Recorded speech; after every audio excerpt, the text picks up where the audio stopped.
एडियन news में आपका स्वागत। मैं शब्बीर खान। ये दिखाते हैं आज की इस खबर को। आज स्वतंत्रता दिवस भिवंडी रामपुर शहर महानगर पालिका में 80वां स्वतंत्रता दिवस बड़े ही हर्षोल्लास के साथ मनाया गया। हम आपको बता दें, भिवंडी मनपा महापौर नारायण चौधरी ने सबसे पहले बाबा साहब अम्बेडकर की प्रतिमा पर फूल हार पेश किया। इनके साथ अनमोल सागर कमिश्नर उपस्थित रहे। उसके बाद सभी पदाधिकारियों को शपथ दिलाई गई। झंडा वंदन कर राष्ट्रीय गान के साथ कार्यक्रम समापन की ओर बढ़ा। आइए देखते हैं इसकी झलक।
भारताचे एक सार्वभौम समाजवादी धर्मनिरपेक्ष लोकशाही गणराज्य घडविण्याचा व त्याच्या सर्व नागरिकांस सामाजिक, आर्थिक, राजनैतिक, न्याय, विचार, अभिव्यक्ती, विश्वास, श्रद्धा व उपासना यांचे स्वातंत्र्य, दर्जाची व संधीची समानता निश्चितपणे प्राप्त करून देण्याचा आणि त्यामध्ये व्यक्तीची प्रतिष्ठा व राष्ट्राची एकता आणि एकात्मता यांचे आश्वासन देणारी बंधुता प्रवर्धित करण्याचा आमच्या संविधान सभेत आज दिनांक 26 नोव्हेंबर 1949 रोजी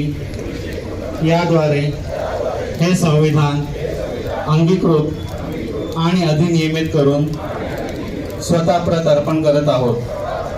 जय हिंद। आता आपण सामान्य प्रशासन विभागाच्या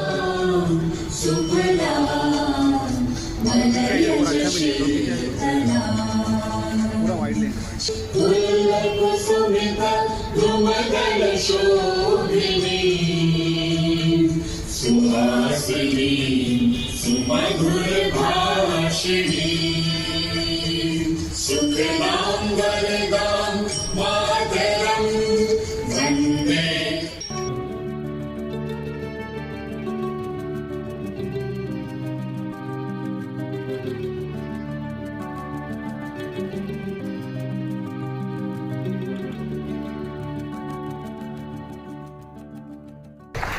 ये लोग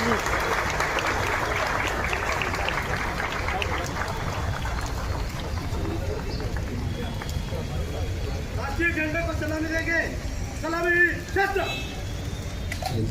जन गण मन अधिनायक जय हे भारत भाग्य विधाता। पंजाब सिंध गुजरात मराठा द्राविड़ उत्कल गंगा विंध्य हिमाचल यमुना गंगा उच्चल जलधि तरंगा। गाहे तव जय गाथा जन गण मंगलदायक जय हे भारत भाग्य विधाता। जय हे जय हे जय हे जय जय जय जय हे।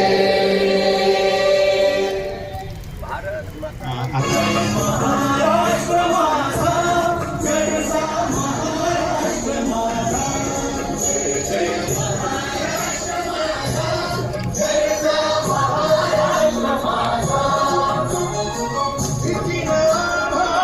आयुक्त साहेब,